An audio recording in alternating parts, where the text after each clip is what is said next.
Before I actually read the formal opening statement,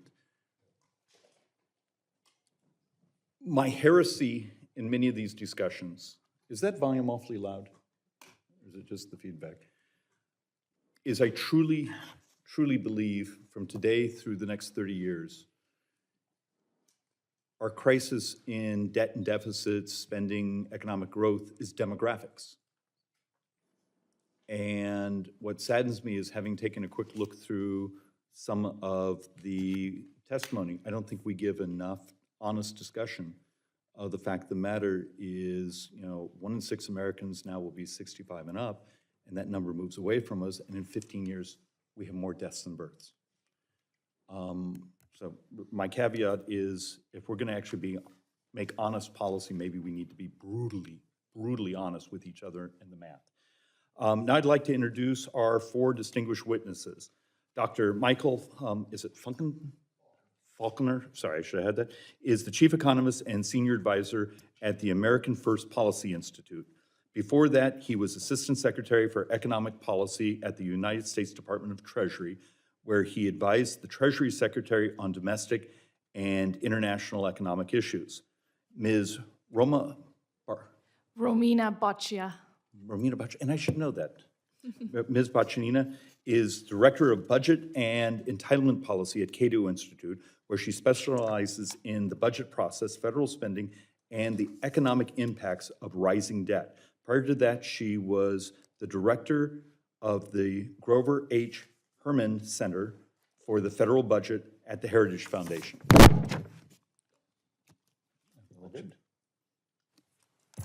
Good afternoon, everyone, and thank you, Vice Chairman Schweikert, and thank you for you and your staff for putting this hearing together today. The financial growth of our nation is critical to our stability and growth, and in the most basic sense, our financial health is what allows us to invest in the people and the places of the United States. Last week, I was proud to vote for the long overdue package of 6 appropriations bills that included major investments in our families and our communities. And among many other priorities, I fought to secure full funding for special supplemental nutrition program for women, infants, and children, better known to the public as WIC, which serves nearly 7 million women and children nationwide.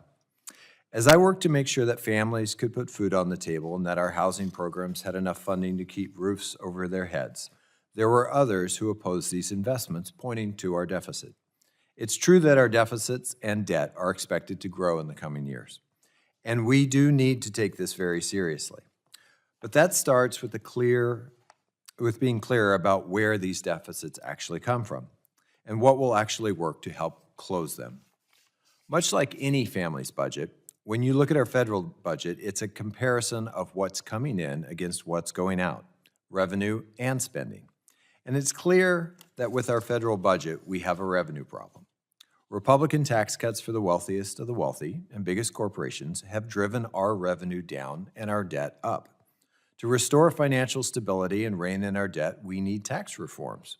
We need to close tax loopholes for the ultra-wealthy and maintain funding for the Internal Revenue Service so that they can go after wealthy tax cheats who for too long have gotten away without paying their fair share. That includes imposing a minimum tax on billionaires, because no billionaire should be paying less in taxes than a teacher or a sanitation worker or a grocery clerk. We need to raise the corporate tax so that big companies pay their fair share, a move that would alone raise $1.3 trillion over the next decade. And we need to adopt the global minimum tax to make sure that multinational companies can't get out of paying U.S. taxes. At the same time, we should limit costly tax expenditures that overwhelmingly benefit the wealthy, like lower tax rates or the carried interest loophole that allows hedge fund executives to pay less in taxes. These policies reward wealth over work while pushing up our deficits. Congress can also shore up Social Security and Medicare without cutting benefits. And for one, Congress should make sure that people earning over $400,000 pay more into the Social Security Trust Fund. Asking the highest earners to pay a small portion of every dollar earned would go a long way towards improving the health of the program. Another proposal by President Biden would raise the Medicare payroll tax to 1.2 percentage points solely on taxpayers making over $400,000 a year. This and other small tax changes would make Medicare solvent for the foreseeable future. But perhaps our most important tool for reducing deficits is continued economic growth. The Biden administration has led some of the strongest economic growth that we've seen in recent years. This administration is working to build an economy from the middle out, from the bottom up. And that has meant record-breaking job growth, with nearly 15 million jobs created since President Biden took office. Unemployment has been below 4% for 2 full years, the longest stretch in half a century, and we've seen unprecedented investments in infrastructure and a domestic manufacturing renaissance. This strategy works because a booming economy boosts tax revenues without requiring higher tax rates. To achieve that, we need to keep investing in what helps grow our economy, including our children. Investing in programs for children like WIC or SNAP delivers a brighter future for those kids, and it also creates a substantial long-term benefit for our economy. Supports like early childhood education, healthcare, and nutrition programs lay the foundation for healthier and more productive adults. They are then less likely to need social support services and more likely to participate in labor force and earn higher incomes. A permanent expansion of the child tax credit could go a long way towards that goal. By empowering families, we lift kids out of poverty, stimulate the economy, and increase tax revenues. Investing in our economy means investing in all of America, and I'm pleased to join my colleagues to further explore these issues in today's hearing. Now I'd like to introduce our 2 distinguished witnesses. Mr. Michael Linden is a Senior Policy Fellow at the Washington Center for Equitable Growth. He has more than 15 years of experience in economic policy roles across the federal government, think tanks, and advocacy organizations. Prior to joining Equitable Growth, Mr. Linden served in the Biden administration and was a senior advisor and then the executive associate director at the White House Office of Management and Budget, where he worked on a wide array of public policies and was integrally involved in producing the president's budget. Mr. Linden previously served as the senior advisor on the Senate Budget and Senate Health, Education, Labor, and Pension Committees. Mr. Linden was also the founding executive director at the Groundwork Collaborative.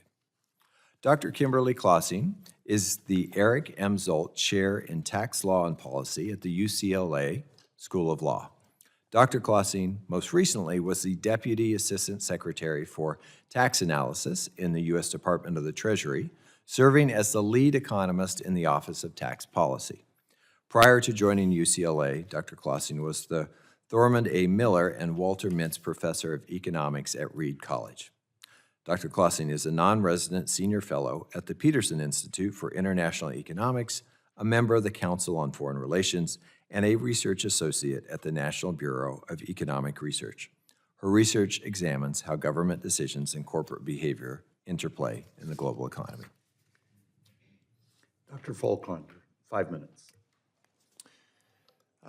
Chairman Heinrich, Vice Chairman Schweikert, members of the committee, thank you for the opportunity to testify today on the unsustainable fiscal situation facing the United States. Part of my responsibility as Assistant Secretary was to oversee the crafting of the Social Security and Medicare trustees reports. So, Mr. Vice Chairman, I very much understand the demographic challenges that you mentioned in your opening statement. In addition to being Chief Economist at the America First Policy Institute, I'm also a finance professor at the University of Maryland, where I have served for the last 15 years. During my first week at Treasury, I oversaw finalizing the 2018 financial report of the U.S. government. According to that report, U.S. government debt was projected to rise from 70% of national output to 530% by the end of the 75-year forecast period. The interest alone on this scale of debt would dwarf the size of the entire federal government, including Social Security, Medicare, and defense combined. For that reason, we renamed the second section of the executive summary from, quote, where we are headed, end quote, to, quote, an unsustainable fiscal path, end quote, a title it still holds today. When COVID hit, Congress and the Trump administration enacted a temporary financial lifeline that sustained households and small businesses. Contrast that with the beginning of this administration, when despite the economy being nearly fully recovered and with inflation below 2%, the federal government enacted trillions of dollars of fiscal spending that only stimulated 40-year high inflation. Debt held by the public has risen from nearly $16 trillion at the end of fiscal 2018 to more than $26 trillion at the end of fiscal 23. According to CBO's latest budget and economic outlook, over each of the next 10 years, budget deficits are forecast to exceed 5% of annual national output. As CBO says, quote, "Since the Great Depression, deficits have exceeded that level only during and shortly after World War II, the 2007 to 2009 financial crisis, and the coronavirus pandemic," end quote. It is one thing to temporarily run a large deficit during a time of national crisis. It is unsustainable for deficits of this scale to be the norm. To realize fiscal sustainability, growth is essential. As the Laffer curve explains, higher tax rates deter economic activity, resulting in potentially less revenue for the government, which will not solve our budget, inflation, or growth challenges. The Tax Cuts and Jobs Act is not the cause of our current fiscal challenges. After all, in fiscal 2022, federal receipts were 19% of national output, the second highest since World War II, compared to an average of 17% for the last 75 years. Indeed, the problem is that spending has exploded. Federal spending has averaged 20% of national output in the 50-year time frame of 1968 through 2019. It has averaged 25% the last 3 years, with spending for the next 10 years estimated to be in the 23 to 24% of GDP range. Massive spending reductions should start with repealing the cynically entitled Inflation Reduction Act. This act unleashes an estimated $1.2 trillion in corporate welfare that makes it more expensive to manufacture here in the United States, makes us more reliant on energy and critical minerals from potential adversaries, worsens our nation's financial position, and does not significantly improve the planet's environment. Likewise, the student loan forgiveness of this administration must stop. If universities offer degrees that push radical causes instead of preparing students for high-paying jobs, the institutions should take losses rather than transferring them to taxpayers. Such spending distorts tuition costs, encourages worthless degrees, and contributes to inflation. Much of this spending was conducted without congressional approval. This Congress reduced long-term deficits through the Fiscal Responsibility Act by $2.6 trillion over the next 10 years. However, technical changes increased deficits by $1.1 trillion, including $428 billion arising from how the administration implemented energy-related tax provisions of the IRA. Spending through rulemaking should be approved by Congress rather than the executive branch usurping the powers of the purse.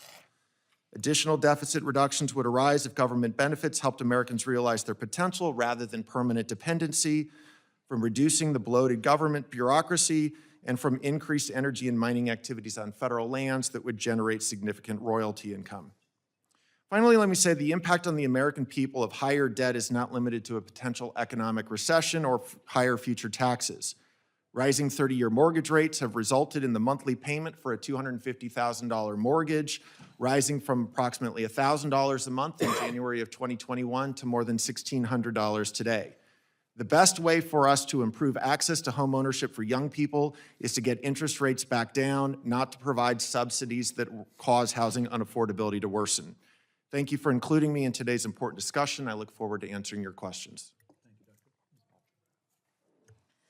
Chairman Heinrich, Vice Chair Schweikert, and members of the committee, thank you for inviting me to testify today. My name is Romina Boccia, and I'm the Director of Budget and Entitlement Policy at the Cato Institute. The views I express in this testimony are my own and should not be construed as representing the views of my employer. I'll make 3 main points today. First, higher spending is driving the growth in the debt. Second, it's the growth in Medicare and Social Security spending that is the primary driver of the growth in public debt. And third, slowing the growth in spending should be coupled with pro-growth policies to secure not only America's fiscal future, but also economic prosperity. Our nation's debt is growing at an alarming rate, with CBO projecting that debt borrowed in credit markets will exceed 170% of GDP in the next 30 years. That is under very optimistic assumptions. Current fiscal projections threaten Americans with higher taxes, reduced economic growth, higher interest rates, stifling inflation, and the tail risk of a severe fiscal crisis that could exacerbate all these other issues. Even under fantastic revenue projections, spending-driven debt growth threatens U.S. fiscal stability and Americans' economic security. Despite CBO's highly unrealistic projections about tax revenues rising by 50% over the next 10 years, spending will continue to outpace revenues. Baked into CBO's baseline is the assumption that the Tax Cuts and Jobs Act will expire as scheduled under current law, when neither political party has demonstrated an appetite for allowing that to happen. Even taking CBO's 10-year projections at face value, comparing them with historical spending and revenue, highlights the unsustainability of current spending growth. Spending is projected to exceed 24% of GDP by 2034, compared to a 50-year average of 21% of GDP. Meanwhile, revenues would also exceed their historical average of 17.3% of GDP, but by much less, just shy of 18% of GDP. Peacetime deficits at these levels, at 6% of GDP, are too high and cannot be sustained for long. What's driving this growth in federal spending? Federal healthcare programs and Social Security are the biggest spending growth drivers alongside increasing debt service costs. Healthcare and Social Security are responsible for nearly 2/3 of the growth in spending just over the next 10 years, followed by interest costs.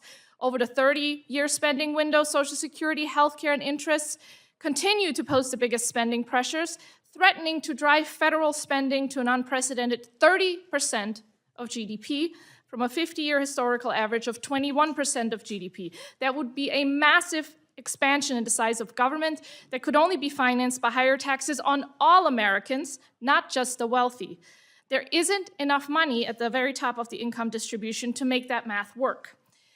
As healthcare and Social Security spending balloon as a percentage of the economy, every other major budget category declines or stabilizes over that same 30-year window.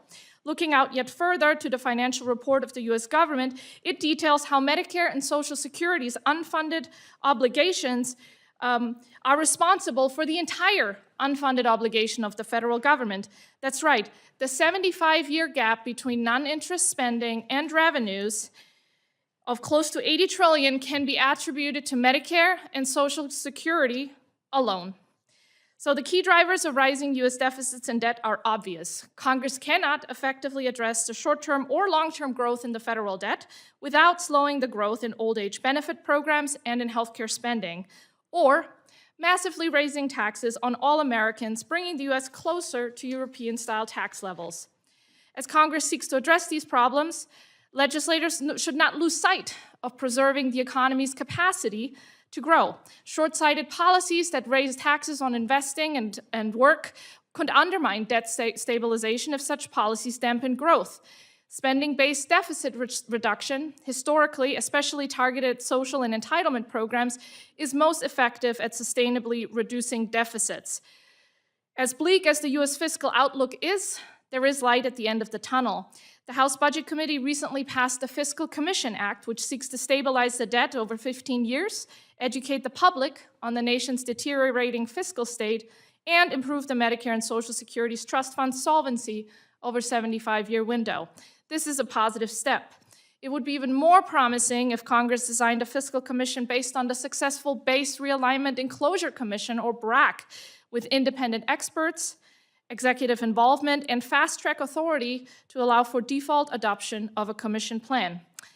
Thank you for inviting me to this hearing, and I look forward to your questions. Vice Chair Schweikert, Chair Heinrich, members of the committee, thank you so much for this opportunity to testify here today. I'm going to make 3 important points.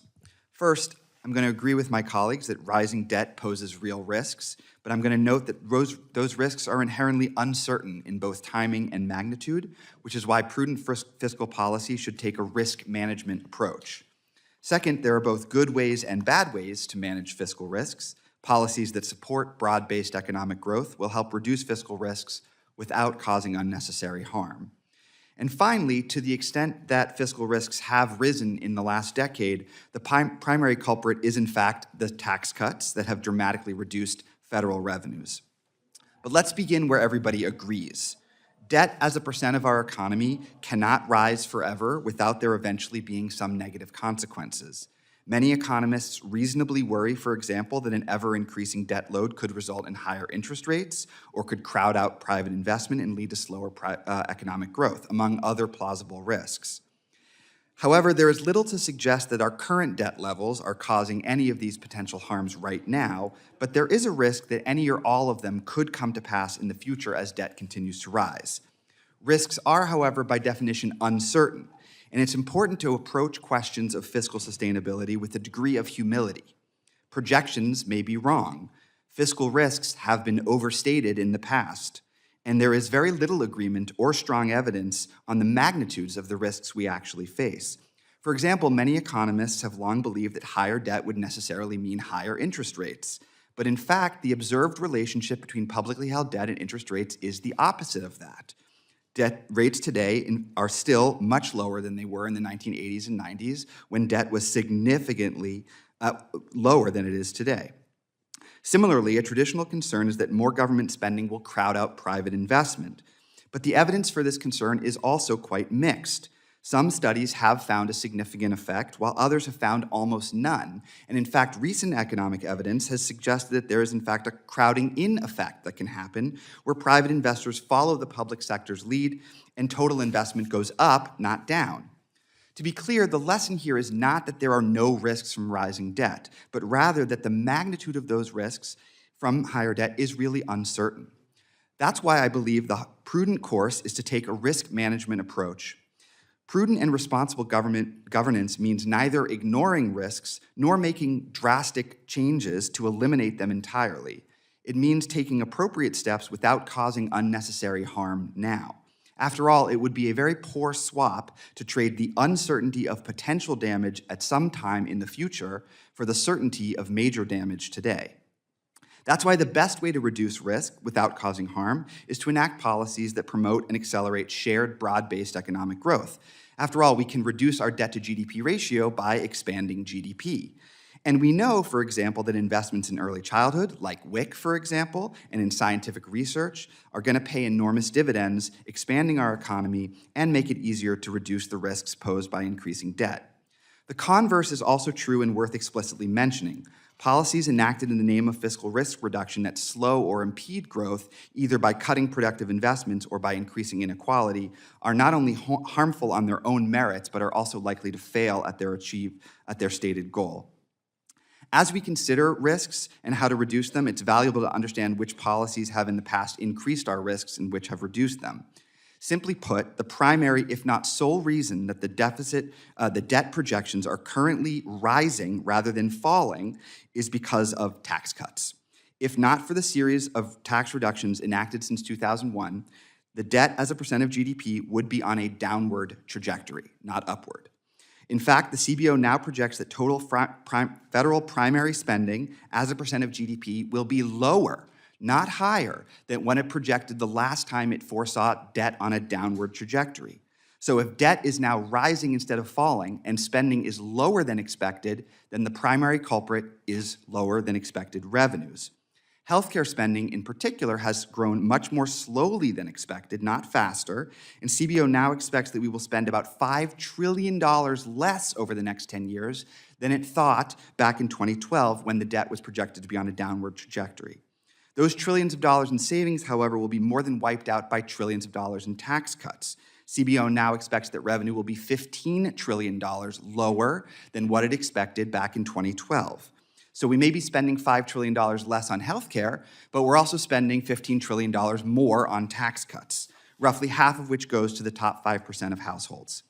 When I look at that debt trajectory, I do see risk. The magnitude of the risk is uncertain, and that should make us cautious about taking drastic actions. But by employing a risk management approach, we can see that there are prudent steps we can take now without causing unnecessary harm, like investing in ways that we know support shared growth. And we can begin to reduce the revenue losses that are the primary contributor to our fiscal risks by asking the wealthy and corporations to pay more in taxes. Thank you, and I look forward to your questions. Chairman Heinrich, Vice Chairman Schweikert, members of the committee, thank you for inviting me to share my views on the U.S. fiscal situation. Today's situation provides important risks, but also opportunities. In my testimony today, I will make 5 main points. First, in an environment of rising deficits and debt, we cannot afford to simply extend the many Tax Cuts and Jobs Act provisions that are due to expire at the end of next year. A full extension of the expiring provisions, alongside a reversal of the business tax raisers that are built into the Tax Cuts and Jobs Act, would cost more than $4 trillion, or $5 trillion with interest, over the 2026 to 2035 budget window. This would add substantially to already high estimates of deficits. Further, extending the Tax Cuts and Jobs Act provisions disproportionately benefits richer households. Second, we should view 2025 as an opportunity to make the U.S. tax system better, not just more matched to our fiscal needs, but also fairer, more efficient, and more suited to the challenges we face. For example, in recent decades, income inequality has increased, so our tax system might reasonably ask more from those whose incomes have soared, while helping those that are most vulnerable. Our tax system can also better focus on efficient sources of revenue, such as those that would reach the excess profits of large corporations or those that would reduce carbon emissions. And by working together with partner countries, U.S. tax policy can tackle important global collective action problems such as climate change and tax competition. Third, a suite of corporate and international tax reforms can meet all of these tax policy goals, boosting revenue, enhancing progressivity, increasing efficiency, all while reducing the offshoring and profit-shifting incentives that have been baked into current law. At the same time, we can work with other countries to tackle tax competition. A recent analysis showed that of over 110 countries worldwide, the United States is in the bottom 10% in terms of corporate tax revenue relative to GDP, despite the fact that the United States has the world's most profitable corporations. The 2017 Tax Cuts and Jobs Act reduced corporate tax revenues substantially, and the Act's international tax rules encourage both offshoring and profit shifting. The 2017 tax law perversely incentivizes all sources of foreign income relative to domestic income, and it also encourages the offshoring of plant and equipment. I've long called the 2017 tax law an American last tax policy. Luckily, reforming the U.S. international tax system is now more desirable than ever, since jurisdictions throughout the world are adopting coordinated minimum taxation on the world's largest multinational companies. That is reducing tax competition pressures. This allows the United States to reform our tax system far more easily. Fourth, climate tax policy can help achieve both fiscal and environmental goals in the time ahead. As a first step, repealing existing fossil fuel subsidies in the tax code, as consistently proposed in Biden administration green books, would raise more than $100 billion over the budget window and take an important step toward a cleaner tax code. But even more significant, the emissions reductions achieved through the Inflation Reduction Act can be turbocharged through the adoption of a modest carbon fee, while simultaneously protecting households from increases in energy and fuel costs and reducing the deficit. Consider a carbon fee that begins at only $15 a metric ton, rises slowly to $65 by the end of the budget window, and carves out retail gasoline. Layered on top of the Inflation Reduction Act incentives, such a carbon fee would have minimal effects on household energy costs, raising them only about $30 a year. Yet emissions reductions would be very large, and the fee would bring in about $600 billion in revenue. Further, that score could be hundreds of billions of dollars higher if exports are not rebated at the border. A domestic carbon fee would also help us work with partners throughout the world on policies to encourage emissions reduction worldwide. Collaboration on a non-discriminatory carbon border adjustment mechanism would ensure that any seller serving markets with carbon pricing faces an incentive to decarbonize, alongside the incentives faced by domestic firms. This could encourage countries throughout the world to reduce emissions. Elsewhere, I have laid out other sensible revenue raisers, but let me close with one final point. Simply put, we can afford to better support workers and families. Toward that end, both the child tax credit and the earned income tax credit should be expanded. Recent expansions in the child tax credit under the American Rescue Plan led to the most significant decrease in children's poverty in recent decades, but the expiration of that expansion reversed those gains. We can afford to invest in children and to help the most vulnerable, and those goals should be at the centerpiece of our tax policy agenda. Thank you, and I look forward to your questions.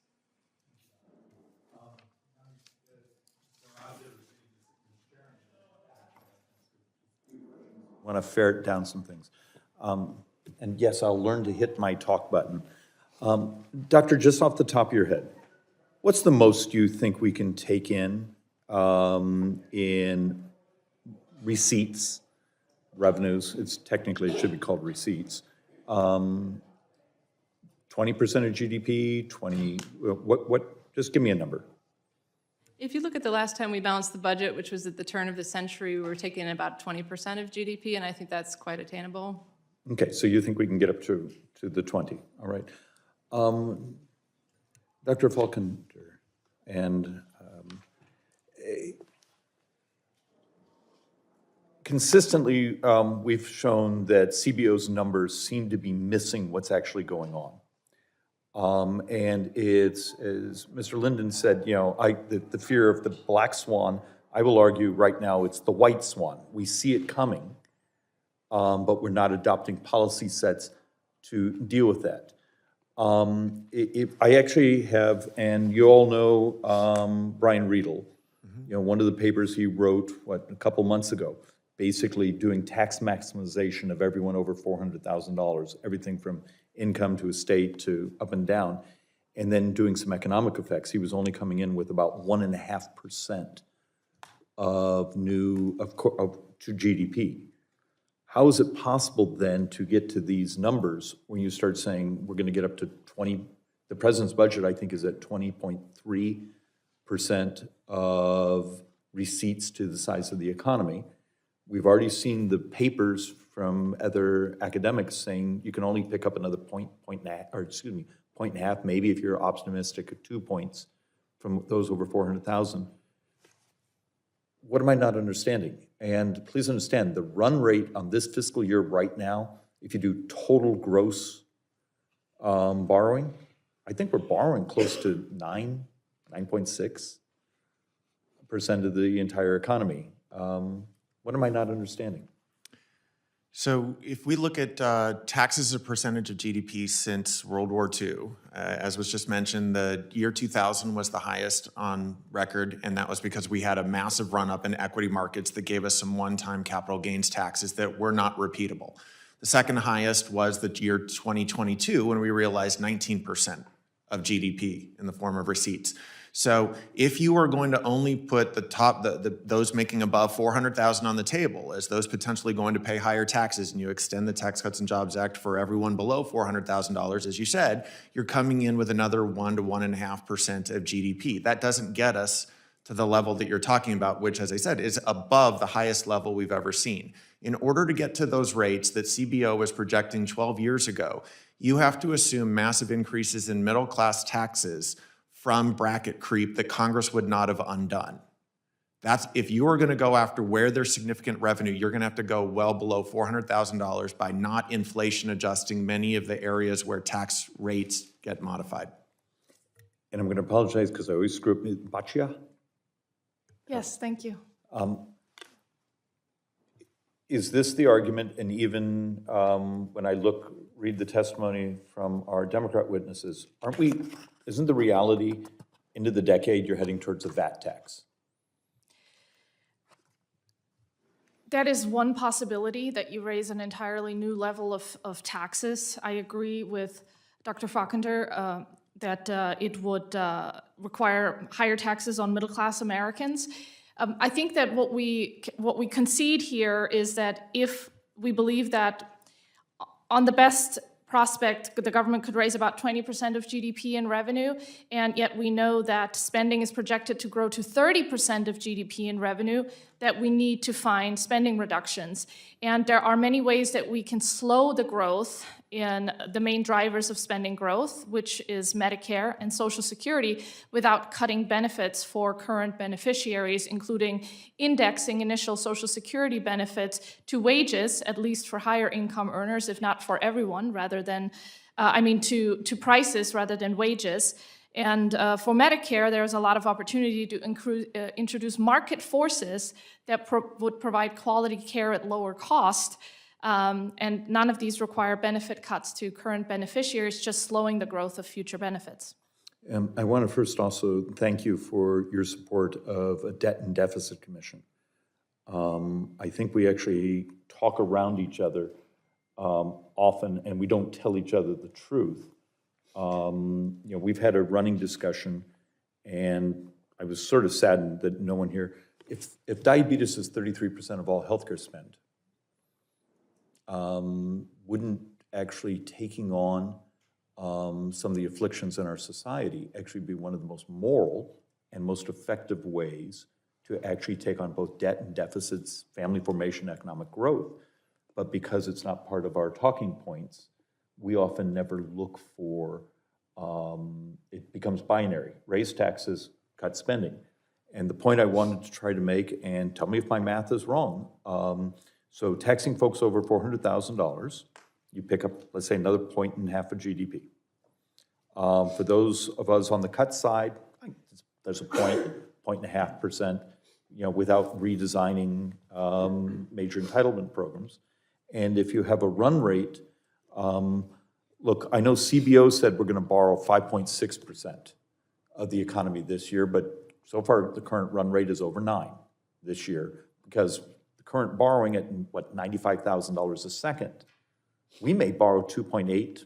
There's a chance you could get close to higher than that this year in a time when the economy is healthy. And yet we'll stick with our political rhetoric because that's what gets us reelected, because God forbid we go home and tell people the truth. But it turns out my revenue raisers, my cuts, still leave a huge gap. And Mr. Linden, you actually hit one of my favorite subjects, and that is, are we heading towards a time, if we don't demonstrate certain levels of mitigation, you're heading towards the bond market being, and this has happened, even during the Clinton administration. Bond market hiccuped, and there was almost a sense of panic for a little while. You keep saying, well, a black swan doesn't have to happen, but isn't that the point of it being the black swan, is you don't know it's coming? I think you want to take a prudent approach by reducing your risks. That's the way we think about risk in a whole host of different areas, and fiscal management should be no different. We don't know that that's the case. People have been saying that's the case for a long time. If you had this hearing 20 years ago, they would have said rising debt is going to create. Of course, we also didn't think we were going to have a decade of almost free interest rates. It's very Talebish, shall we say. So I think it's important to be responsible and to think, okay, there are risks. Those risks are real. We should take those seriously. How do we prudently reduce those risks in ways that don't cause harm now? I want to agree with my colleague, Dr. Clausing, that raising corporate rates is probably pro-growth, it's probably good for the economy, it's pro-efficiency, it does raise revenue. It doesn't reduce your risk all the way to zero. I'm not sure you need to do that. What you need to do is be prudent about this, take it seriously. And I want to agree with you very much on the healthcare point. We have made some significant progress in the last 10 years on reducing healthcare costs. And I'm way over time, but it is fascinating. We actually had a discussion with, I think it was Goldman Sachs, on even their math they were doing for the economy and economic growth in regards to semaglutides. And you go, this is a bizarre conversation, but yet, how do we ever get it into our lexicon that we actually becomes part of our math set? And with that, I yield to the chairman. Thank you. Dr. Falkender, one of the places where we may be in general agreement that deviates from the conversation on revenue and spending for just a moment is the challenges in our nation's demographics. And I think those are things that a lot of people are not aware of, just how quickly in the early 2030s we may be shrinking our population in the United States if we don't make changes. Would you agree that we're not going to solve those challenges without a larger pipeline of legal documented immigration? Mr. Chairman, the way that I explain the demographic challenge to people is that for about 40 years, we had about 3.3 workers for every senior. We're at about 2.8 right now, and we're on our way to 2.3. The way that our major entitlement programs, major Social Security program is structured is that it's cash flow neutral at about 3. And so if you go from 3.3 to 2.3, that's a massive shift in demography. If you look at the entire population increase. How do you reverse that? Well, birth rates are going the wrong direction. Right. And so presuming that we continue to see expansion of life expectancy, the only way to increase the workforce is either to increase labor force participation among prime age workers. Agreed. Or immigration. Yeah, and presumably both of those are laudable things to try and address the demographic challenges with. Dr. Clausing, would you say that we are currently taxing, the way we're taxing individuals across the economy is fundamentally fair?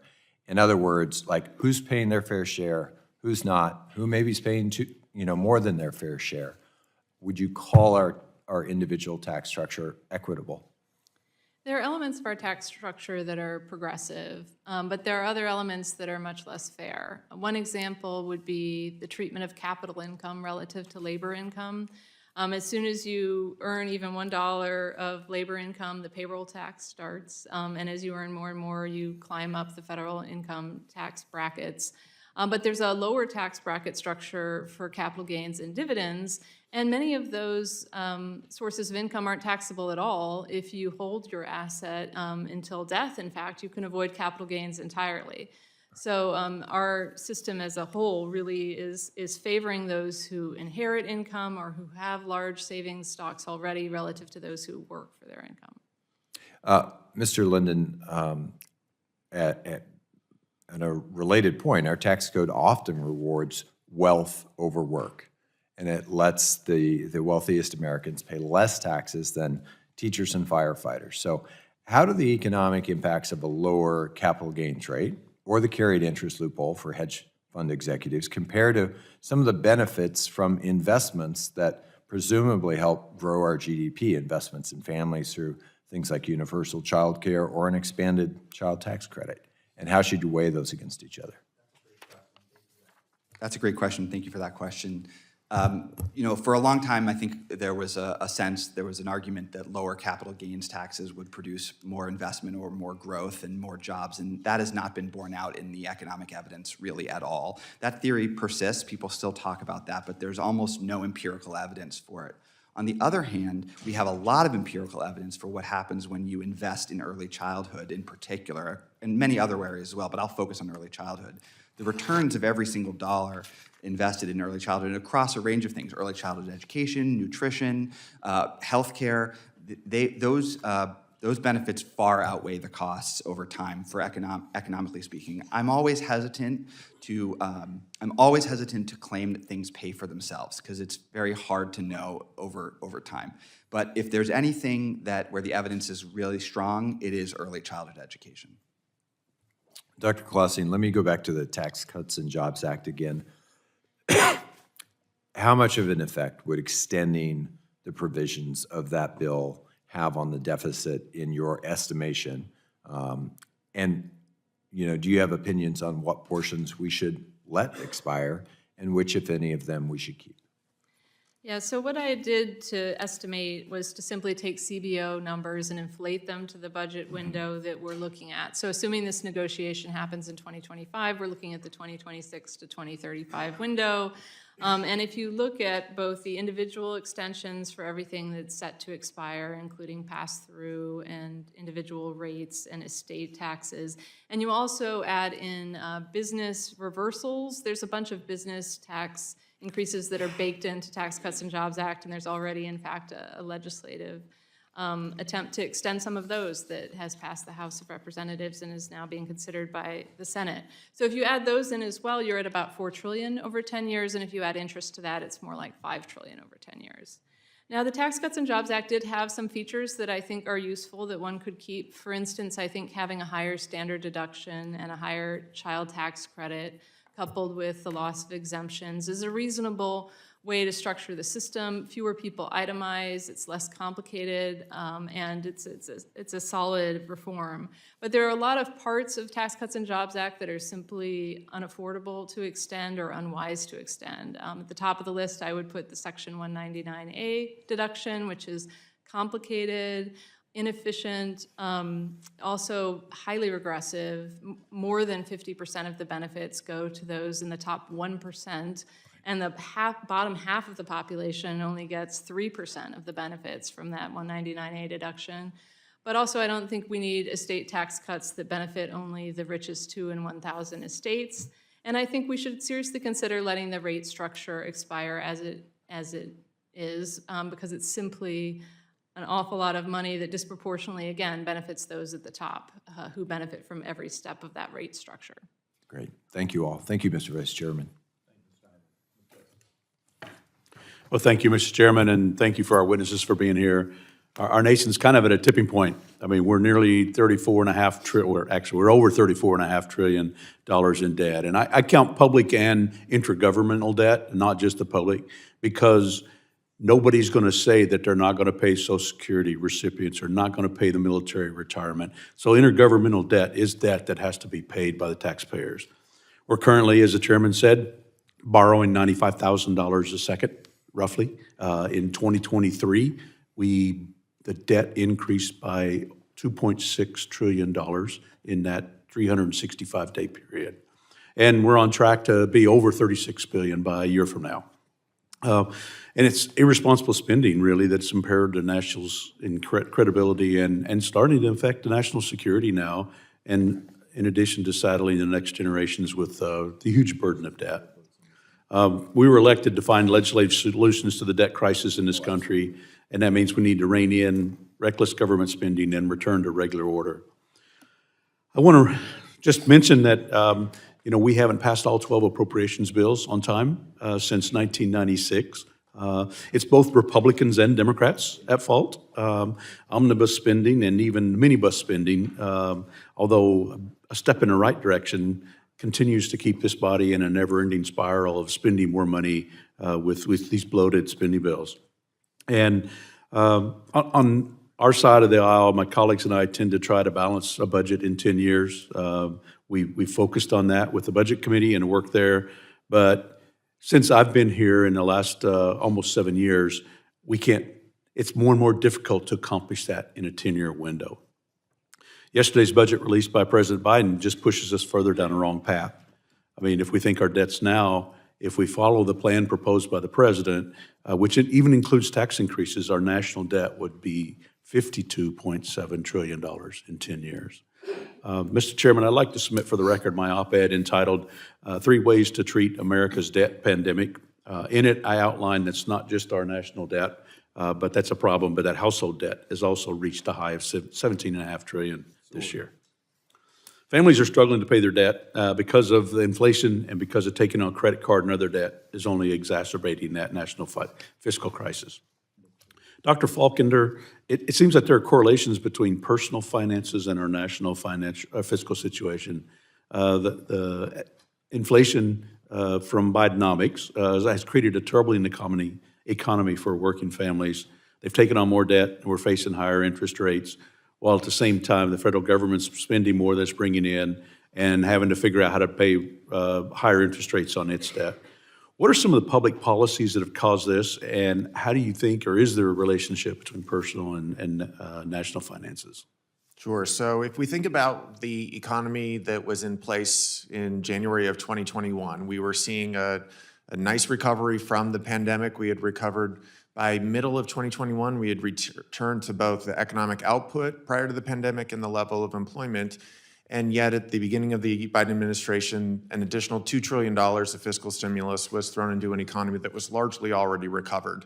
And so as a result, we saw inflation here in the United States take off much faster than elsewhere around the world, coupled with an administration who singularly focused on reducing the ability of the United States to be energy independent, to take energy resources offline. We saw that the energy sector didn't recover until 2023, despite the rest of the economy in 21.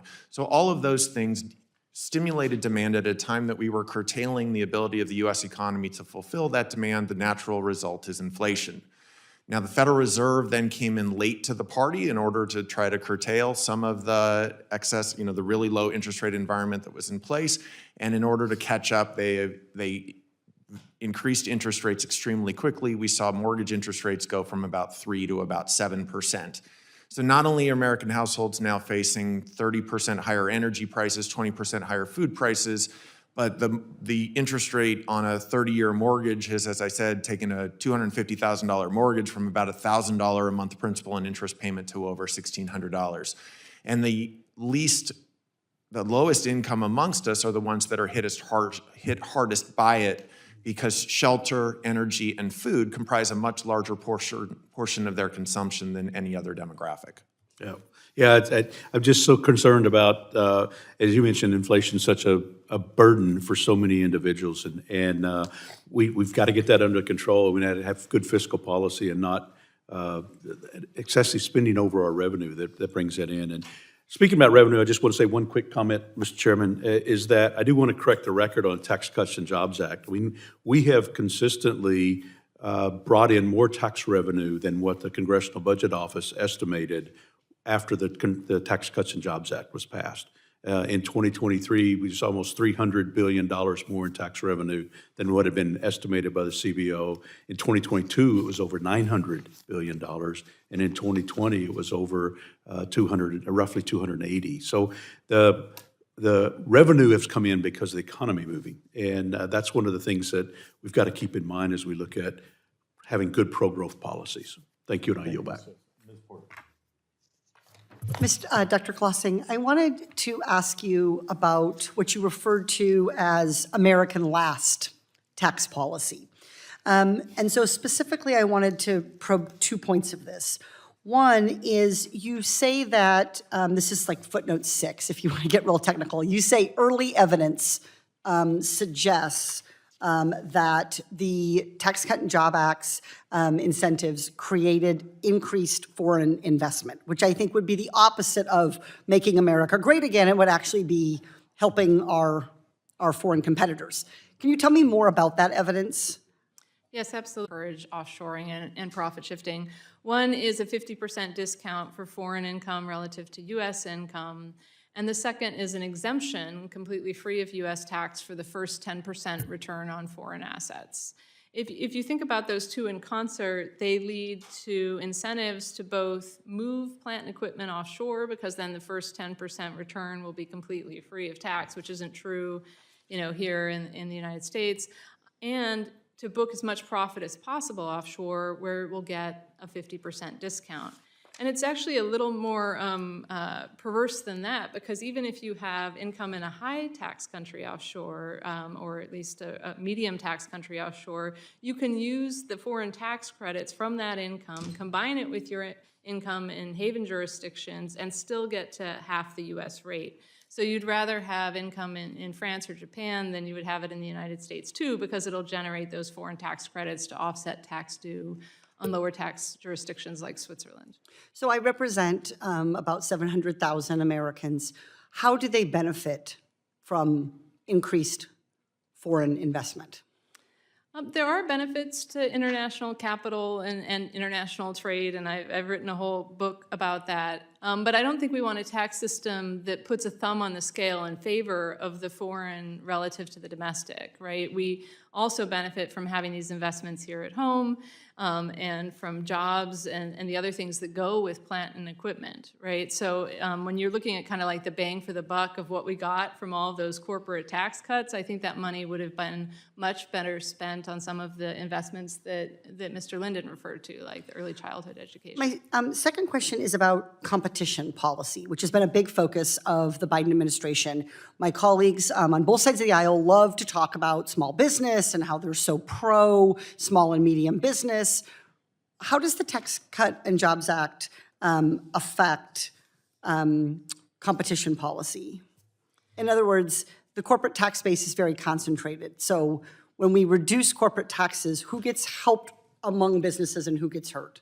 Yeah, that's a really interesting point, and I'm glad you asked that question, because one underappreciated fact is just how concentrated that corporate tax base is. There are about 500,000 C Corp payers in the United States, and less than 0.5% of them, fewer than 2,000, account for 90% of the tax base, approximately. So if you look at where all of that tax revenue went, it mostly went to just a small handful of companies. About 300 of them account for 70% of the tax base. And those are companies that disproportionately have very high profits, have market power, and have multinational operations, so they can even self-help themselves to a much lower rate than the US domestic rate by moving profit offshore. So our current corporate tax policy favors the very largest corporations, and they get about, the top 300 corporations get about 70%, they pay about 70% of the tax base. So I guess my question is, again, why would you have that tax policy? What ordinary American who might want to start a business, how are they helped by this? I think there's a strong argument for treating the largest companies differently than the smaller companies, in part because I think they're less likely to be incentivized by things like investment incentives because they already have all the money they need to do all of these investments. I think we've got it backwards right now in that we're giving the biggest companies a lighter tax burden than the smallest companies in a lot of ways. And I think that shoring up the international tax system is the first step to fixing that. Because if you try to just do it all through the domestic system, the big guys can still move the income offshore. So the first step, fix the international, and then you can fix the corporate rate structure after that. I'll just close by observing that the first time I came across the phrase guilty, which is GILTI, in tax world, I was sort of struck by the fact that it's called guilty, which is what the Tax Cut and Jobs Act is actually guilty of. They are guilty of creating a tax system that benefits the largest corporations over the smallest ones and benefiting corporations over American workers. I yield back. Mr. Arrington, and thank you, Mr. Schmucker, for helping with this schedule. Oh, you won, classmate.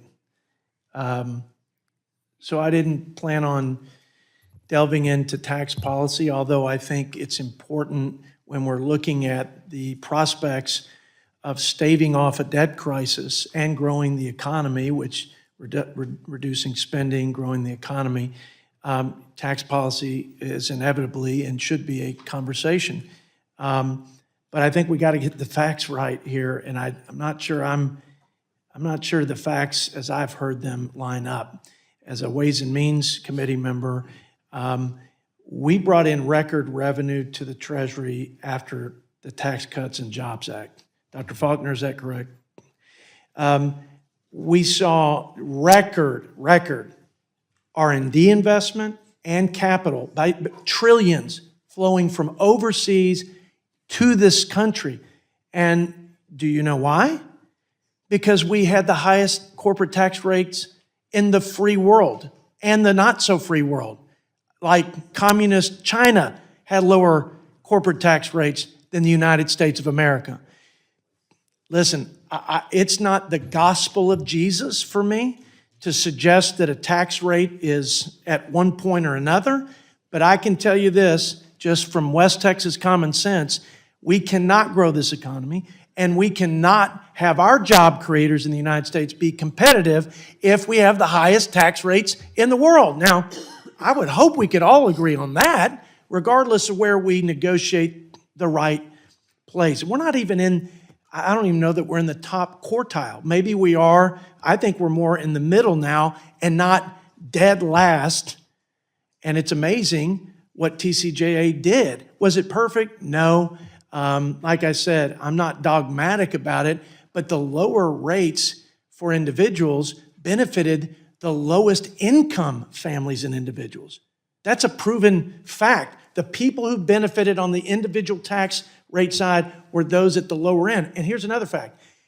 The tax code is more progressive after TCJA than it was before. It's more progressive. We have more people at the higher income paying more taxes than at the lower income, and more people paying no taxes than there were before. That's just a fact. It may be inconvenient, but it's also probably inconvenient that after TCJA, and we reduced the tax burden on American families and job creators, that we had the lowest poverty rates in recorded history. Do you know that, Dr. Clausing, that we had the lowest poverty rates after we reduced taxes in this country on our working families and on businesses? Do you, yes or no, do you agree that we achieved the lowest poverty rates? Poverty rates were going down in part because of the macroeconomy, but I think even the American Enterprise Institute analysis of the Tax Cuts and Jobs Act would disagree with you on several of the points you just raised. Okay, I'm not asking about several points, but the poverty rate was record low after TCJA. We had record corporate revenue to the Treasury. We had the lowest unemployment rate for women and minorities. These are all facts that happened I think in large part because of pro-growth policies from the previous administration. Not all related to tax cut, but America First Trade, deregulation, and the combination of those things, including, by the way, incentivizing people who are able to work. Not people who are not people who can't, but those who can work should work.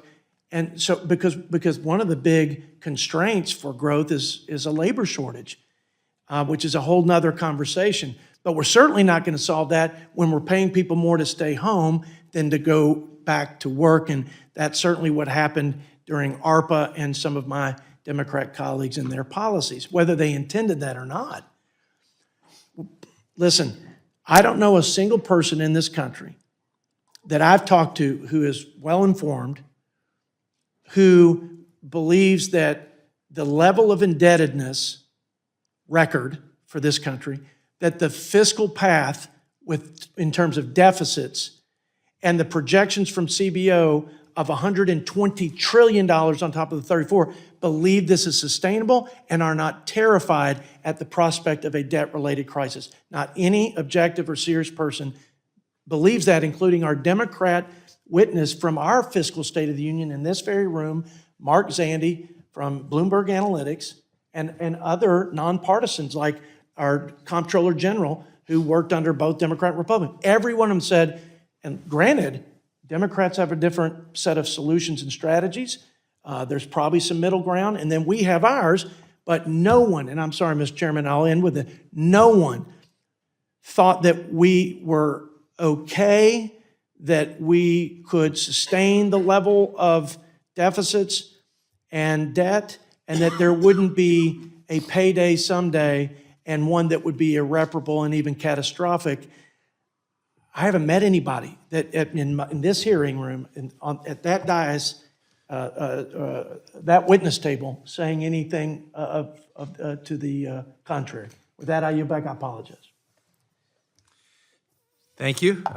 Chairman Schweikert, thank you for calling this meeting, and a very important topic. Thank you for showing up. Yeah, I would like to first agree with my friend, Mr. Arrington, that this is an enormous concern.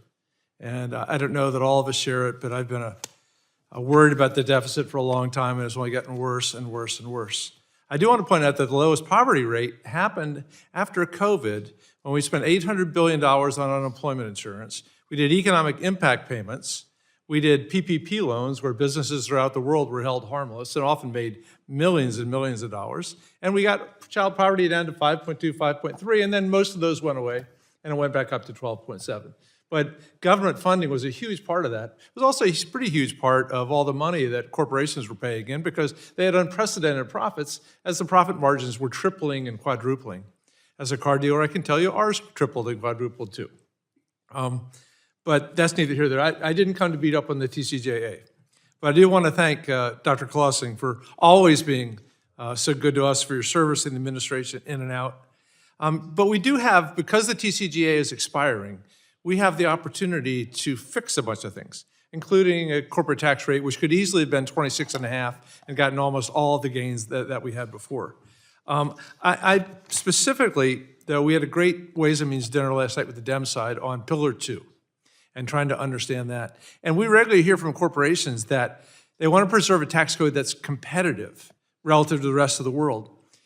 Dr. Klossing, wouldn't complying with an international agreement that creates a floor on global corporate tax rates everywhere, including the Caymans and Cyprus, I'm not going to pick on wonderful companies like Switzerland, stop the race to the bottom and give the U.S. greater freedom to design tax policy, not to compete with Zug, but actually to reflect our priorities? Absolutely. I really appreciate that question. For a long time, when we were trying to address the profit shifting and offshoring features of current law, people would argue, well, you can't do that because some other country will obviously undercut us, and our U.S. firms will lose out to others in merger and acquisition bids.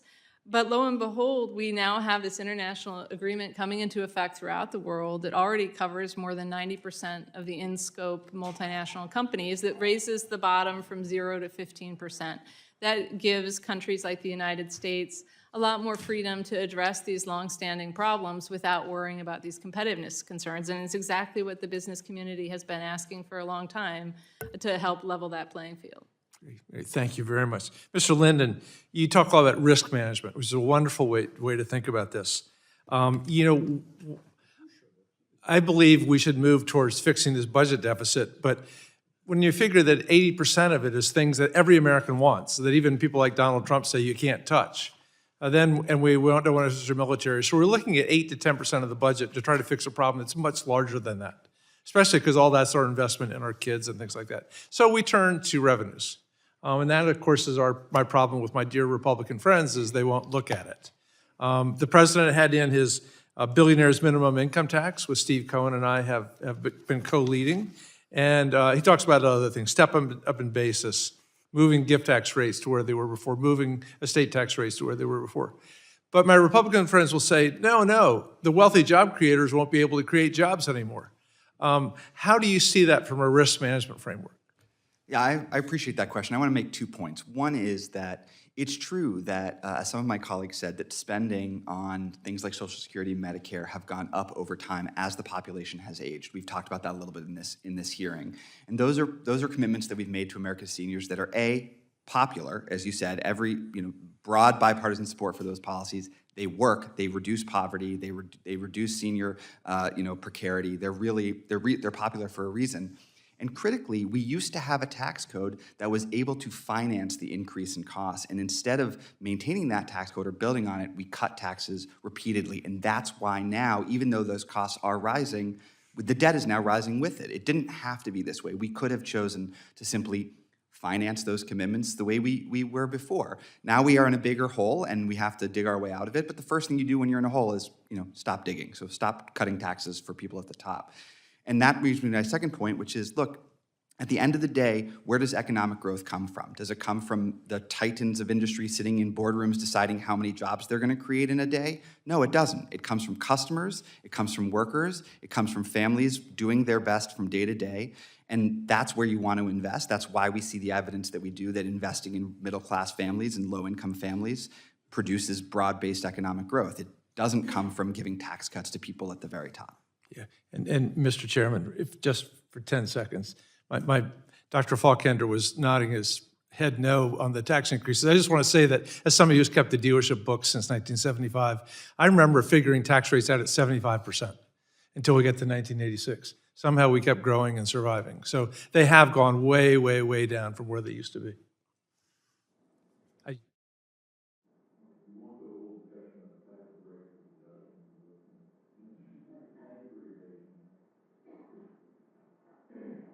Thank you, Mr. Chairman. This is a fascinating discussion. And in fact, the chairman mentioned a fiscal commission. I think this would be exactly what a fiscal commission should be doing, is trying to come up with a shared set of facts and beliefs that we all can agree upon. Because there are things mentioned here today that I think probably most of us agree. Our birth rate and our demographics will not work for a growing economy going forward. We're going to have to increase the workforce participation rate and or increase immigration because we're going to need the workers to pay into the system. So I completely agree with that. Mr. Linden, you mentioned that one of the important components of changing the debt-to-equity ratio is growing the economy. And so we've got to, I completely agree, we've got to figure out the right policies to grow the economy. So this is exactly the kind of discussion that we should be having. I was surprised, Mr. Linden, that your perception of the debt is different than many that we hear. And I'd like to just explore that a little, because this is sort of a fundamental fact base, if you will, or a problem that we have to agree on. My perception is the debt is projected to grow. The debt to GDP is going to grow, according to CBO, to almost 200% in the next 30, 50 years. 172%, I think, in the next 30 years. Your quote, and I've read your testimony as well, but you said here you think there's you think the evidence of high debt being a problem is mixed. So are you not concerned? I mean, as far as we can see, revenues are on a certain line and even if we make changes to revenue, and then spending is another one, so the gap's going to continue to increase. Like, is that not, you don't think that's a legitimate concern? Oh, I do think it's a legitimate Yeah. concern. I think Okay. risks. At what level? Well, that's the question, right? Risks are different than certainties. And if you had asked people 10 years ago, they would have said 90% of GDP, that's the threshold. If we're there, then things fall apart. And that turned out to not be true. And if you'd asked people before that, they would have given you a different number. And I think the point that I really want to make is we should, instead of saying we are definitely headed for a calamity and therefore we're willing to do anything we can to avoid that calamity, we should take the risks seriously, look at what the evidence actually says. Does higher debt inevitably lead to higher interest rates? The answer to that question is no, by our historical experience. Could it lead to higher interest rates? Yes, and that's why we need to be thoughtful about these. Are you concerned about a possible sovereign debt crisis at some point? And what I'm talking about is where people buying the treasuries no longer believe that the U.S. has the ability to repay, and so they stop buying treasuries. I mean, that would be, first of all, you agree that would be a calamity. That would be very bad. Yeah. Are you concerned I think about the way that? that we want to reduce the risk of something like that happening, to be clear, no evidence that we're on the cusp of that or anything like that. Yeah.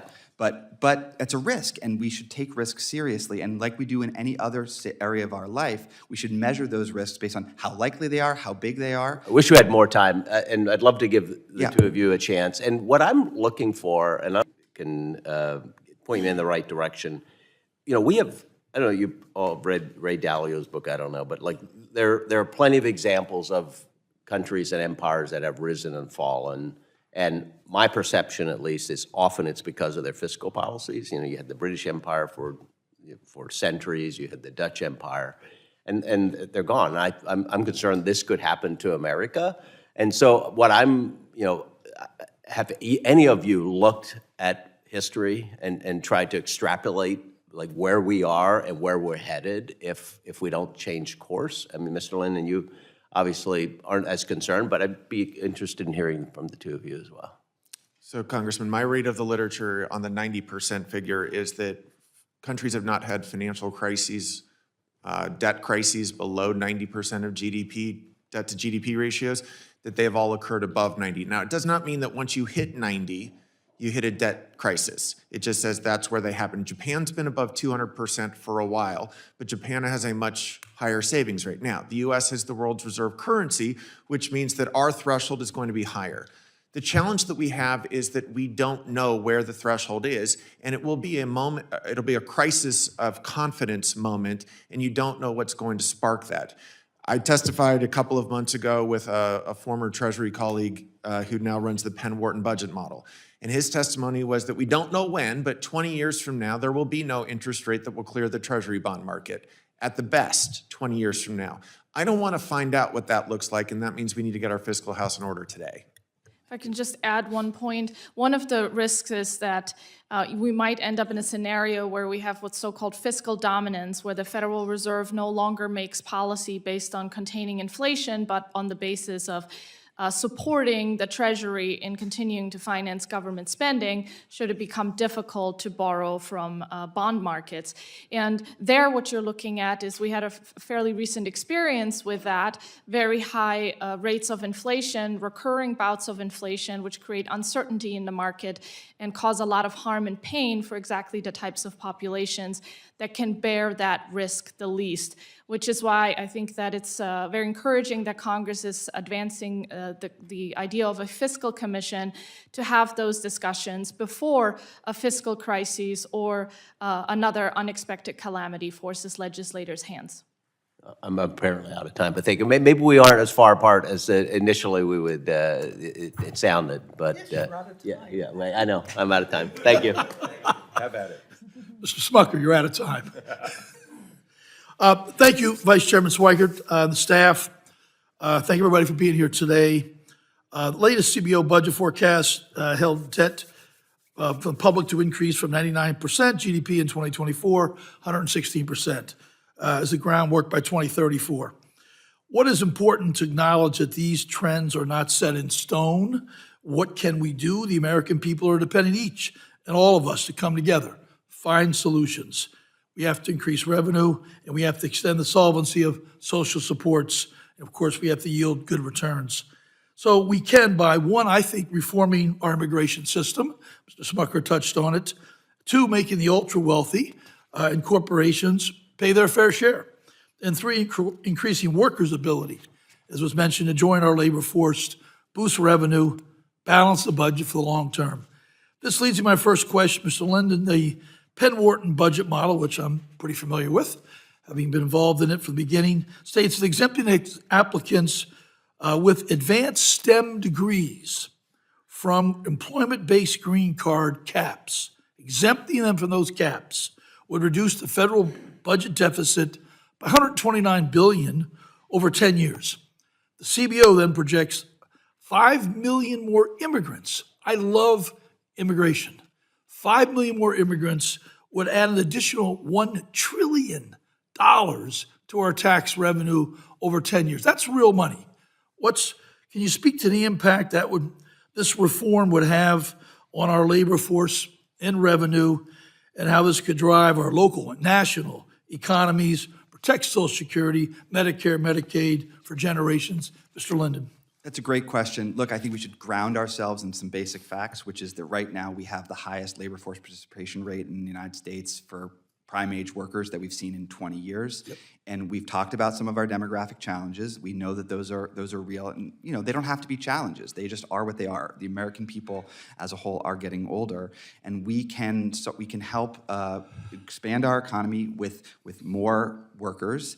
That can come through, as we've talked about, higher birth rates, but also through legal immigration. And so that's why the CBO says what it says about immigration being really good for our fiscal future. I do want to make the point I want to double click on the point you said, which is, look, what creates growth in this country? Growth does not come from the top. It comes from entrepreneurs, it comes from workers, it comes from families. And when we attract the highest talent, highest skilled people from all over the world to the United States, that's good for everybody. That's going to raise wages, it creates jobs, it creates more growth, and it does create more revenue into the Treasury to help us with our fiscal risks. How many immigrants do we take in a year on average? Is it about a million a year? Sorry, repeat the question? How many immigrants are we bringing in for the last 20-some years? Legal immigrants. I would have to go back and check the question. It's about 1 million a year. What would happen if we took that number to 5 million immigrants and we did that every year? Maybe that would reduce pressure on the border if we process those folks at their country of origin. So that would, like, originally they could go to their own country, consulate, an embassy, et cetera. 1 million to 5 million. Any thoughts? I would really want to defer that question to true immigration experts. I do not consider myself that. What I will say is that, look, when we want to think about reducing our fiscal risk, we need to expand the economy. We need to invest in things that grow the economy. We know that having more workers, more businesses, more, higher wages. The best way to do that, the best single way to do that would be more immigration, legal immigration. I wouldn't want to say that that's. We're not going to move the birth rate. When the birth rate's not moving, you can't get that done. I think the bank. What else you got? I got nothing else. I mean, you can invest in early childhood education too, but those things aren't. We shouldn't pit those things against each other. We can do both of those things. Okay, thank you. Baseline tax cuts, loopholes, corporations, wealthy, ultra wealthy, definitely damaging our nation's fiscal health, devastating families. Public school teacher might pay a higher tax rate than someone that makes a significant amount of money. That's wrong. Dr. Clausing, could you talk about quickly Bush tax cuts, the Trump tax scam, and their extensions have impacted the economy? Yes, absolutely. We haven't seen either of those lead to a big boost in growth, or really any discernible boost in growth or investment. And certainly it's reduced corporate tax revenues in the case of the Trump tax cuts, and revenues writ large in both instances. So there's no evidence that that's really been a wise investment of fiscal dollars. And just on the immigration front too, I will agree with you that I think this is an incredibly important thing to do, and that if you look at the share of new businesses and Fortune 500 companies that are founded by immigrants, you're going to get not just labor force participation, but you're going to get entrepreneurship, innovation, and growth. 40% founded by immigrants of the next generation. Yeah. Apple, Google, eBay, the list never ends. Immigrants create tens of millions of jobs. Thank you. I yield back. Thank you, Mr. Chairman. Thank you, each of you, for being here. I'm going to start with a very simple question. How many of you sitting at this table have opened a small business and operated it for more than a decade? I got you down there, Don. How many of you have worked back in rural districts in a small business? I've worked in one, but I haven't founded one. You haven't founded one, so yeah, all right. So the reason I'm asking that question is that we're talking about some really big stuff here, okay? And there's a lot of room for debate on that. But I want to go back to what works and what's not working in our small business community right now. Inflationary pressures are incredible. Regulatory burdens are, and how they are enforced in a very prescriptive manner, are crushing to the small business community. These are businesses that are innovating. These are businesses that are creating jobs, and this is where the next great idea always comes from, is somebody's small business in a garage. Okay, and what we keep doing with a lot of these policies is making our economy bigger in terms of the participants in the economy versus making it work for smaller businesses, and particularly those in rural areas. So I want to really emphasize how important it is right now that we form this debt commission and where we work in a bipartisan manner to really get to a really good set of facts that we can then begin to make really good decisions on. We argue all the time about this policy's better, that policy's better. I'm gonna give you one example. How many of you think that we should be making decisions on the CBO score?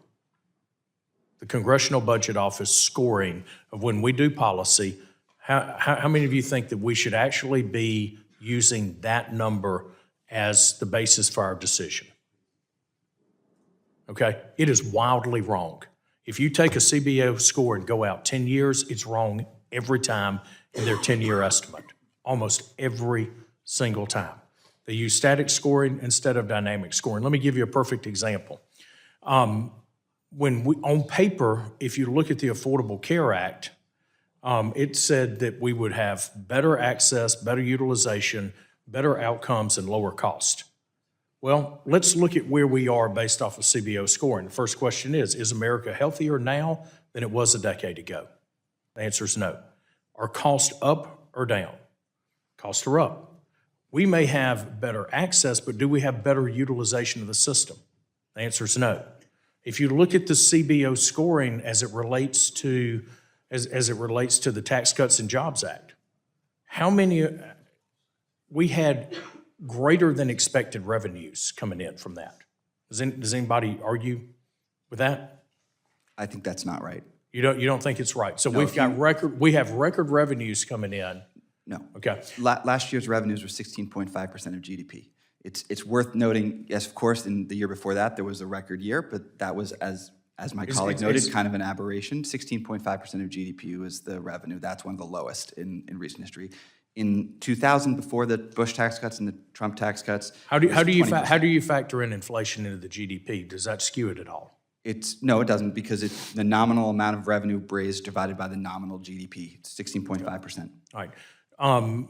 Dr. Faulkner, do you think that we should be doing things from a business standpoint that encourage investment here domestically, that encourage research and development here domestically? And do you think we should make every effort to transfer wealth from around the world to the U.S.?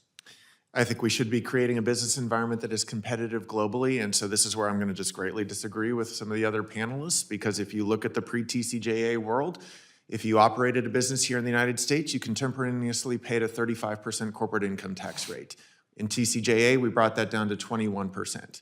If you operate a multinational, you were able to essentially, especially if you're a significant intellectual property firm, you're able to move the royalties from intellectual property over to a tax haven country and essentially avoid corporate income tax on it.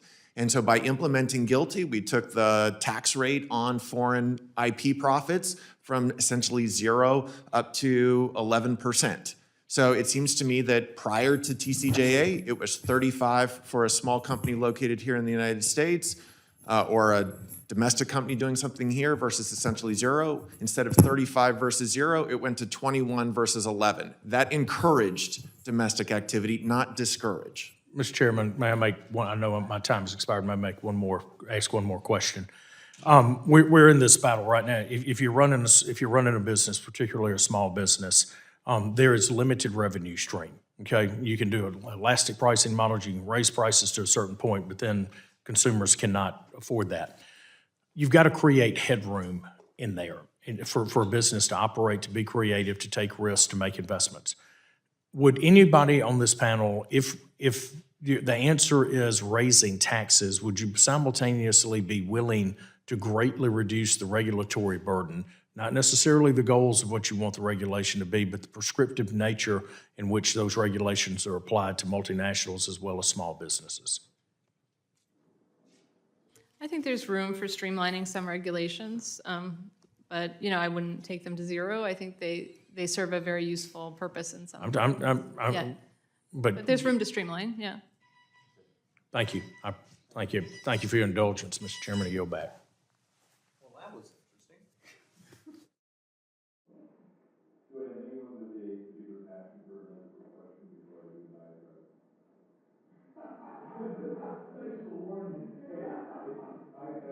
Hey, there's most people, I didn't really actually want that loud. No, Ms. Byers, something quick. Just the quick thing to pull on Dr. Ferguson, yes. If we could get the 16.5% back up to the 20 that it was back 20 years ago when George W. Bush was president, we have to be open to spending cuts and to regulatory reform. Absolutely. I really wish we would use the language smart regulation. The reality of the world of the technology we live in today, the way we do much of our regulation is absurd. It's a 1938 design model when you could crowdsource much of what we do. But then again, no one's ever watched the YouTube video I did this great cartoon on how to use technology. I do want to, the prerogative of getting to sit in the bigger chair, I have a handful of things I just want to touch on. Mr. Linden, I want you to provide the committee the paper that says debt levels do not affect long-term interest rates, because I have the Peterson Foundation article that says just the opposite, and their study, and I'm going to submit that to the record. I think it's only fair to let you submit your article or your data set that contradicts the Peterson Foundation's. Yeah, I appreciate that, Vice Chairman. And just to be very clear, my point is simply that if you look at the observed relationship, if you look at a graph of interest rates paid on 10-year treasuries. Straight, because if you have to look at liquidity provided by the Fed and then the rolling off the balance sheet. So from a monetarist standpoint, you got some real noise in the data. The data is noisy, but if you look for past 40 years, if you told anybody in 1985 when interest rates were, 4 times what they are today, that the debt was going to go from 30% of GDP to 90% of GDP. No, I understand. When interest rates go up or down. But what I'm just simply asking for is provide me the paper. I'd love to read it. For anyone on the panel, is it rational, how many other countries, particularly in the industrialized world, OECD, do not actually give a score for internal borrowing? If someone were to grab their phone right now and look up OECD's calculation for U.S. Debt to GDP, they have us at 144%. And do we intend not to pay back the money? Of course we intend to pay back the money. But we've actually had a couple months, I believe, where we actually borrowed money to be able to make the payments on our borrowed money. And the fact of the matter is we pay interest to the funds as is only appropriate. But and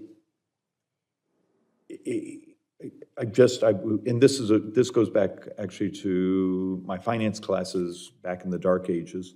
We had this debate, is it appropriate how the United States says, oh, it's only publicly held, yet you have several trillion over here that you are paying interest on that you do owe, and you will, at this current rate, going to have to either tax or borrow to actually pay back those trust funds. I mean, give me an opinion. Do we play actually a shell game with ourselves? It, to me, depends on the question that you're asking. So if you're asking where market interest rates are going to find their equilibrium, then it's publicly held debt that's relevant, right?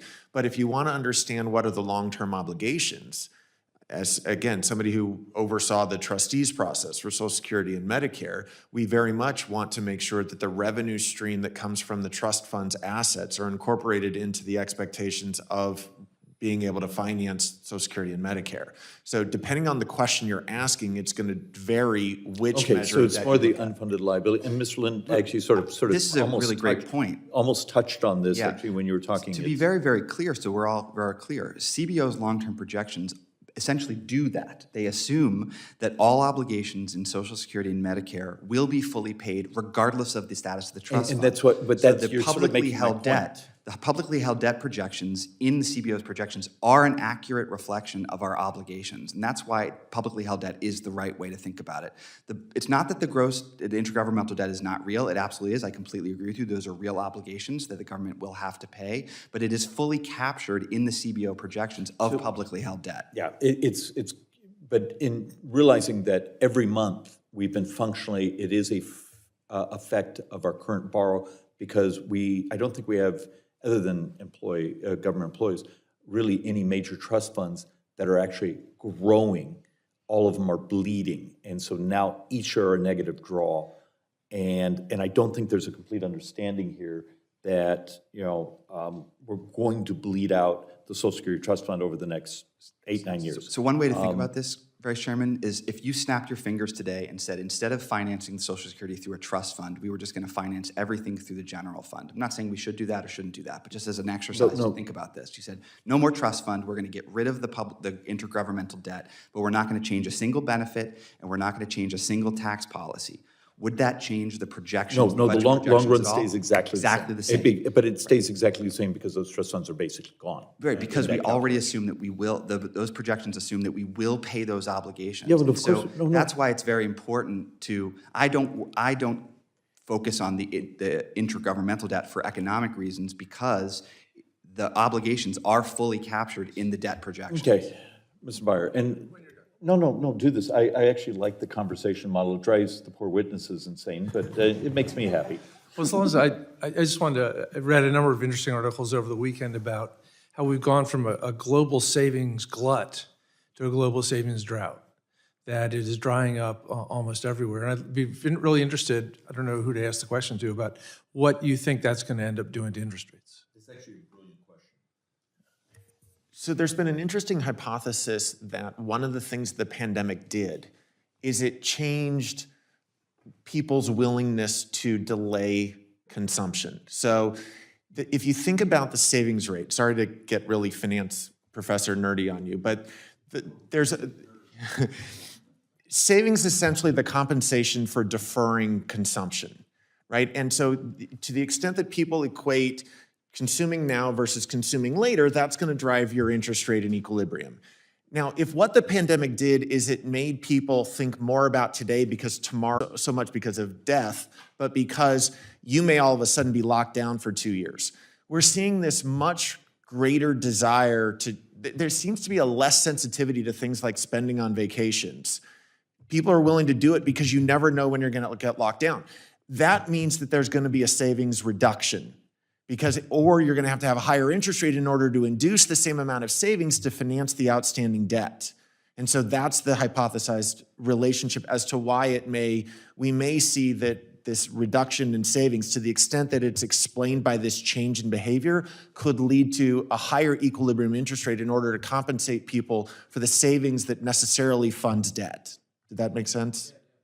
Okay. Not at all. That change in preferences is probably global because the whole world experienced that kind of outcome, but it's more acute in the United States because we already had low savings rates to begin with.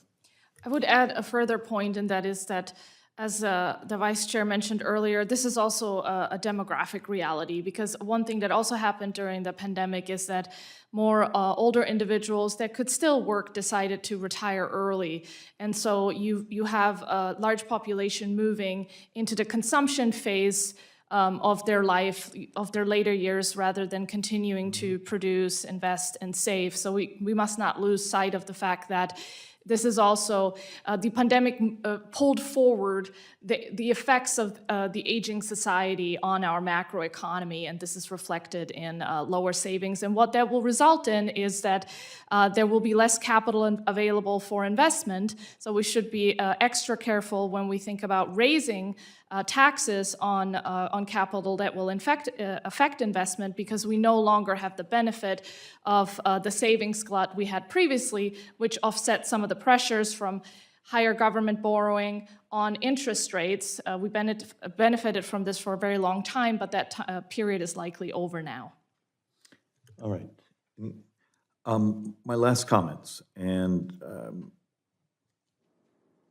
I really appreciate you being here. I appreciate the members that have shown up. I am disappointed in all of us because we did what we normally do. You guys cut taxes, you guys spent too much money. And one of these days, there will be a discussion like this where we're not going to mention what happened yesterday. We're going to talk about tomorrow and the day after that and the day after that, where we are demographically, where we are technology adoption, where we are in potential immigration models. And that's actually why one of the things I truly appreciate you're one of my few voices out there that's been saying the Debt and Deficit Commission is an opportunity for us to at least have some commonality where we so bathe in our partisan rage often. Look, let's be honest, there was a number of things said, and some of you have PhDs, that I'm here looking at the math facts, and I have another PhD saying just the opposite. I don't know how we deal with the reality. We have an issue. Our burn rate, our borrowing rate, and even the president's budget yesterday, think about what was in the president's budget yesterday. Last July, the debt was going to be what, 1.4, 1.5, maybe 1.6. And yesterday, they admitted it's going to now be 2.1. But if you actually do the tracking on the daily debt right off the Treasury, it's 2.8. How in several months do you have that types of variance? When CBO, our brothers and sisters across the street come in and they miss the number by $1 trillion, is that because of something in the tax policy? Is it something demographically? Is it, the parts of Inflation Reduction Act, costing something? There's something going on. And my fixation is, how do we ever sit with Democrats and Republicans, it's like cats and dogs cuddling, and have a common understanding of saying, here's where we are demographically, here's where we are health-wise, and start part of the intellectual part of the argument. One of the things I'm so proud of, at least the Joint Economic Republicans, what was it, last May, they were willing to write a chapter on obesity. And I thought, being the person that authorized it and asked them to spend months looking at the numbers, I thought I was going to get my head kicked in for talking about something we're not allowed to talk about. And it turns out, I had Democrats saying, that's neat, because it was, what, $5-some trillion. And we didn't even really have the ability to ultimately work out all the secondary and third degree effects of society, family formation, other things. There are some things here that would be moral, some fascinating data of just health being the most powerful. We always thought it was education, this, that. Maybe health is the most powerful thing in income inequality for urban, my tribal, rural poor. How many of us have ever sat at a hearing and had anyone actually go off script and say, we often are fighting over the wrong stuff? So look, my respect, because my friendship with Ms. Breyer, you had one more thing you wanted to share, and then I'll do the script, and I'll ask everyone to give us our documents over the next couple of weeks, and then we'll go home. Well, I figured, Mr. Chairman, as long as you were nerding out, that I'd jump in. First of all, I think it is discouraging on the Fiscal Commission right now that, at least according to the political rags, it's Grover Norquist and Newt Gingrich that are opposing it. Yeah, which was really, I still think one of the biggest mistakes we made was not at Dumpson Simpson Bowles. And here we are all these years later, buried in it. But looking forward, not looking back at TCJA or Simpson Bowles or anything else, one of the things in the president's budget was getting rid of the step-up in basis. And obviously, there's one reason for doing that, which is to generate a lot more money. The second reason is it is a huge part of why our wealth inequality is the largest it's been in 100 years. But I'd be fascinated from the economist's perspective about one of the things that we know that it does is it locks up an awful lot of assets. We can't sell that real estate because we're going to pass it on to our children. And the basis was $1 million, and it's going to be $10 million when we pass it on to the children. That's $9 million that never gets taxed, ever, ever, ever. It'd be interesting to know what you think that churn rate in the economy and how much new, not just taxes, but how much new economic activity would be created by getting rid of the step-up in basis. I think that would be a very important reform, both for fairness reasons, because if you think about all these people getting locked into their assets and then passing on intergenerational wealth, when they could have used that money to reinvest in the economy, I think there's enormous benefits there. And I do agree that we should have more bipartisan conversations, and I appreciate Vice Chairman's Schweikert's plea for that. I think JCT and the CBO are national treasures that try to bring nonpartisan analysis to things. And of course, they get some scores wrong at times. And of course, forecasting is difficult, and they should ceaselessly try to do that better. But I do think it behooves us to at least have some factual organizations that we're all looking at, and we're like, okay, this is what the nonpartisan group is saying about the truth of what revenue came in, and there will be fluctuations. But, I think it's a very important thing to build on. We also think that the Joint Economic Committee is a national treasure. Yes.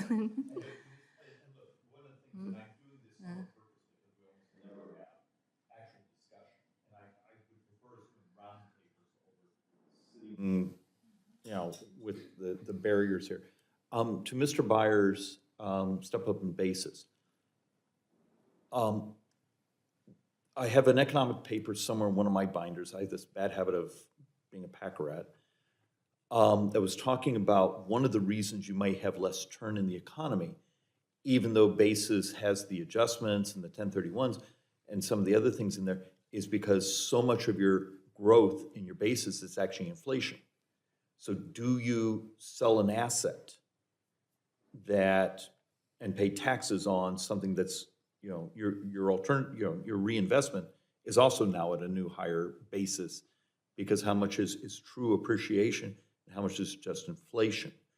And so you almost need an inflation shock absorber as somewhat part of the math. So, you get that economic velocity. I mean, is it wrong to actually think about saying, okay, if he wants to affect basis, we should at least have an inflation calculator in there? Inflation is definitely part of the situation, but one thing to bear in mind is that investors also benefit from deferral, right? When you earn income year after year, somebody takes out the money every single time you earn it, right? Whereas if you have something invested, right, in that whole time that it's growing free of tax, it's going to grow to a much larger number than it would otherwise, right? And that deferral advantage is much larger than the inflation disadvantage. You're exactly right. You need to adjust to it, but being someone who actually managed some resources, what we would often do is just borrow off of it. Yeah, you can borrow against it. Buck? Yeah, so to the Congressman's earlier question, I've never really particularly understood why I think the basis step up existed because if you go back decades, it was very difficult for heirs to figure out what was the original basis of the asset when my forebearers originally purchased it. If you look at the electronification of financial record keeping, I think that that's a much less salient argument today. And to be honest, I would much rather see the sale of the asset be the taxable event than the death of the owner be the taxable event. And so if you were to ask me, I would prefer a basis step up over an estate tax. I think that's a much more economically efficient way to go after accumulated capital gains. If we're really going after stuff right now, I would also say that I don't think that people should be able to borrow, again, I'm speaking entirely for myself now. I thought that when Elon Musk purchased Twitter, the idea that he could borrow against his Twitter stock and not pay capital gains taxes on that, rather than liquidate the Twitter holdings, in order to come up with the money, and then I think count on a basis step up to at the end of his estate in order to essentially permanently avoid that run up. I think that is a problem in the tax code that we should be able to find bipartisan consensus on fixing. So, Bipartisan consensus, my former colleague at OMB, Zach Liskow, has a proposal to tax the borrowing of, against unrealized gains for exactly that reason. So there's bipartisan, that would raise $100 billion over the next all right, my only point, and then I'm going to gavel this down so we can go back and do something useful. For staff, for staff who's watching this, think about it, in the last 6 minutes, you had actually more intellectually robust conversation than we did in the previous hour. Help us figure out a way to do more of this. All right, and with that, I'd like to thank everyone for being here. Let's make it 7 days to get the articles in, and with that, we're adjourned.